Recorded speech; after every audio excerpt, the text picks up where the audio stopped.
Your Steve Jones Show podcast is loading now. The Steve Jones Show podcast is sponsored by Sunbury Motors, North 4th Street in Sunbury, and Sunbury Motors Kia, routes 11 and 15 in Hummel's Wharf. Let's turn our attention now to Penn State Athletics. The Vice President for Intercollegiate Athletics at Penn State, Sandy Barbour. Sandy, first of all, welcome. Thanks so much for your time today. Good afternoon, Steve. Always wonderful to connect. Well, let's start with this. Obviously, you are somebody, and I know this for a fact, that have great respect for your predecessors here at Penn State. Everybody wants to, when it comes time, to leave the situation better than when they took it. I can assure everybody, as somebody who's been here, you've done exactly that. What has your staff meant to you over this time to help you to get to a point of transition where it is better than when you took the job? Well, Steve, I mean, they've been incredible. We all know nobody does anything alone, and as a matter of fact, the engine behind all of this has been what we refer to as our one team. And I've had the privilege to have inherited a great team. A lot of folks that have been dedicated for a long time to Penn State and doing what's right for Penn State and our students and our community. And then over the course of 8 years, we've had the opportunity to bring some new folks to State College who have become just as dedicated and passionate Penn Staters. And we've worked to kind of stay up with the times, maybe modernize some things in ways that are appropriate for Penn State, make sure that we maintain all of the traditions that are important to our community, our alumni, teach them to each generation of students and student athletes that come in, and maintain what's special about Penn State, but at the same time continue to evolve, because we know that the students we serve, those 17 to 22-year-olds, they're different today than they were 5 years ago, 10 years ago, and certainly 30 and 40 years ago. And so that's where we need to keep pace. We need to evolve. Although we have a very dedicated and long-time fan base, there is some evolution there. So we need to keep up with what's important to them and what will keep them coming and supporting. That is really one of Penn State's most treasured points of difference. So it's on a lot of levels. But certainly the things that have always been important to Penn State, character development, the academic performance of our student athletes, and then of course, winning on the field, court, pool, track, mat, whatever it is. Those are things I think that we've had an opportunity to maintain. Obviously, an individual national championship in pommel horse, a team national championship in wrestling, but also over your time, the graduation rate of the student athletes at Penn State is now at 92%. What does that number mean to you? Yeah, Steve, that one's special, and I'll tell you why. So that 92 is the second year in a row that we've had an NCAA graduation success rate, what's referred to as the GSR, at 92. Which when we set it when we achieved it a year ago, that was an all-time record. We've matched that for this latest set of data. And, it would be one thing to say you set an all-time record at a place that, maybe had not been very good, and, right, and you reached 80% or something. Penn State has always been good historically. I mean, me growing up in Maryland, I knew that about Penn State. I knew that Penn State athletics took the academic piece very, very seriously, and that they were always very good.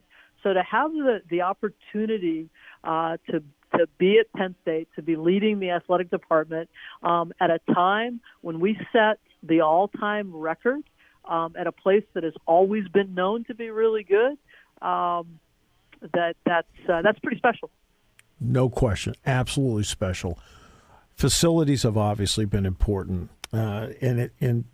Panzer, of course, being built, Morgan, of course, everything has been done with facilities. What has, the dedication that's been needed on the fundraising side to make that possible so that you can get, the facilities into the 2020s, 2030s, and beyond? Yeah, that's Steve, something, Penn State has always had good facilities. I think over time we fell behind a little bit, and as costs have continued to rise, and frankly the price of success, certainly in football and the basketballs, but also, look at the kinds of resources we put in to our two ice hockey programs as we brought those on as varsity sports. We're very proud of the fact that we sponsor 31 sports. There are certainly not many public institutions in this country that do that. And I think that is a very important and very point of pride, point of difference for us. But that comes at a cost. Yes. And certainly when we're competing against some other school that may only be sponsoring 20 programs, or the NCAA minimum for Division I is 14. And we obviously are exceedingly above that, and that is not an inexpensive proposition.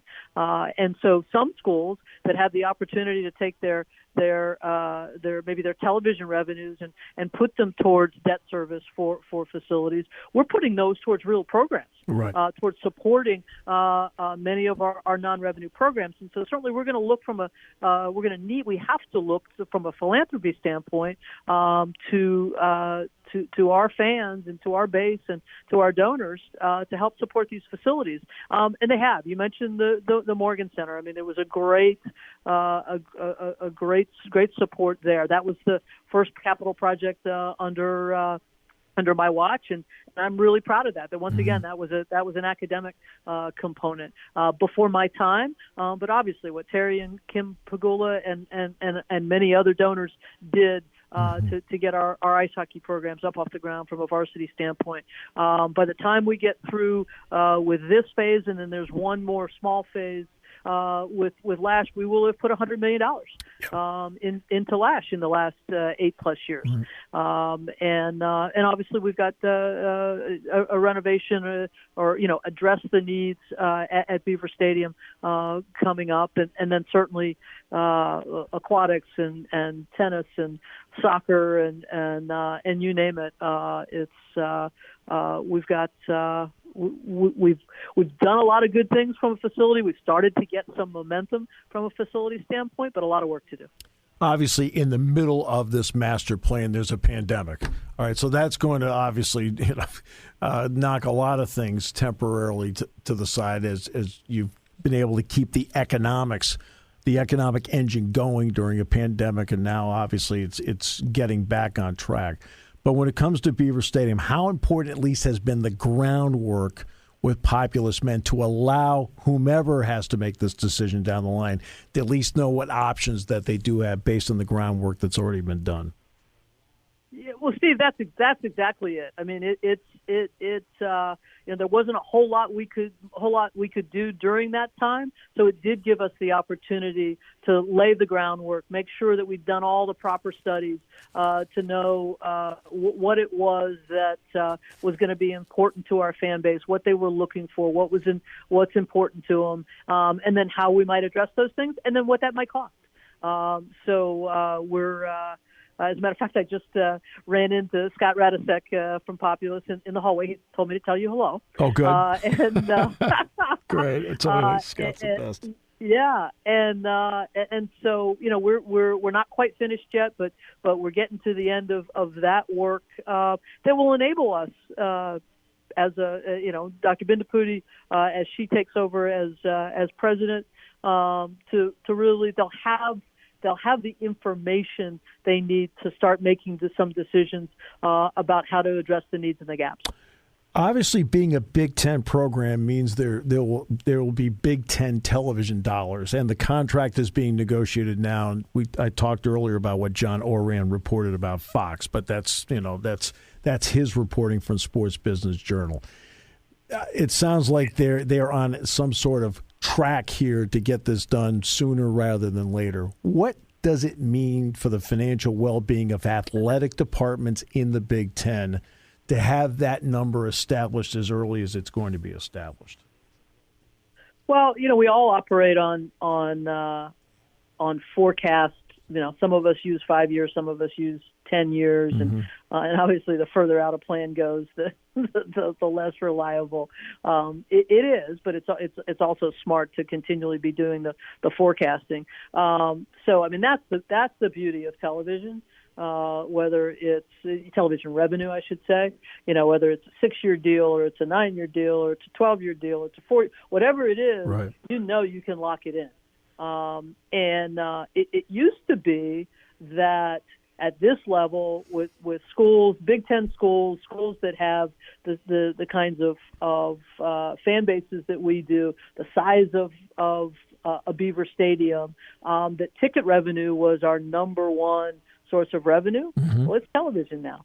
Yep. And all of the revenue is important, and you bet our football ticket revenue, our basketball ticket revenue, our wrestling ticket revenue, our hockey ticket revenue is all very important to us. But when you look at our chart of accounts and you look at where we are from a revenue standpoint, it's our television revenue that's at the top of that list. Yeah, no question. And the SEC and the Big Ten are in good stead with that coming up, because the SEC set, the Big Ten's about to be set. Yes, and the Big Ten and the SEC we're very fortunate, Steve, to be members of the Big Ten. As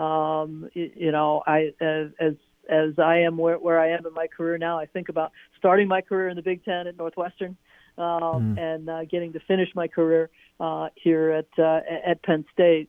The SEC and the Big Ten have really set themselves apart from a television revenue standpoint, and then everything that means, what that means we're able to do for our programs, for our student athletes,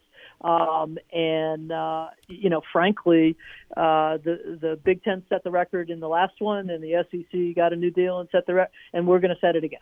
Yep.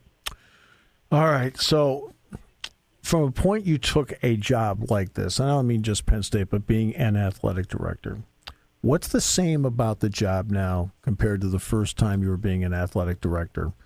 And what has really changed about the job? You may not like my answer here. So what is the same is students. Yeah. That our why, our purpose, and our focus needs to be on students, their well-being, their experience, and providing them with every resource that we possibly can for them to be successful. So what is the same is students. Yeah. What is different is students. Yeah, right. I know exactly. I know where you're going here. So yeah. They're different. Their needs are different. Their desires are different. And I'm not just talking about Penn State. Again, you said it. It's this is what my athletic director peers and I talk about. All the time. And this is why we've ended up with NIL.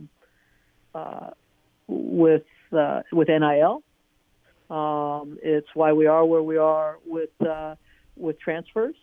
I do not blame this whole thing on the transfer portal.